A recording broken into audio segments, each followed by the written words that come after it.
Sunday quarterback, a winning game to talk about. Sean, the Huskers win a game that they don't score a touchdown in for the first time since 1937.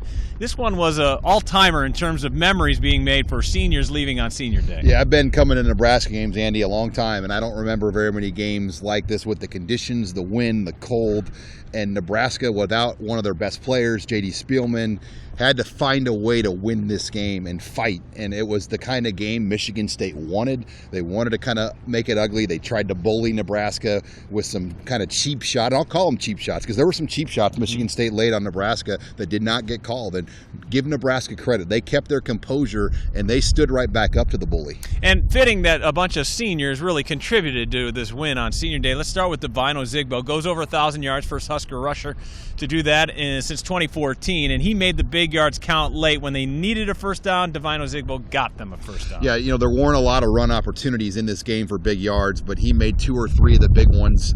I think that ultimately won this game for Nebraska. Passing plays were at a premium, long runs were at a premium, and Nebraska had to maximize limited opportunities to win this game, and they maximized all of them to give Barrett Pickering 3 field goal tries in the fourth quarter. Stanley Morgan Jr. becomes Nebraska's all-time receptions leader. This after not having a grab in the first half. He caught 4 in the second, which really sparked Nebraska. Yeah, he got off to a slow start, but the wind, especially to start the game, was brutal. And, you heard Scott Frost say they tried to run their normal offense. I mean, the ball was just falling down, and it was like there was an imaginary ghost just knocking down passes the way the wind was blowing the ball early in this game. So they had to change what they wanted to be on offense, and then they had to find chances for Stanley, and he made 2 or 3 big ones here to get the record on Saturday. Defensively, the senior star Antonio Reed having his best game in his last game here at Memorial Stadium. 7 tackles, 3 tackles for loss, a sack, an interception, 2 pass breakups, and 2 forced fumbles.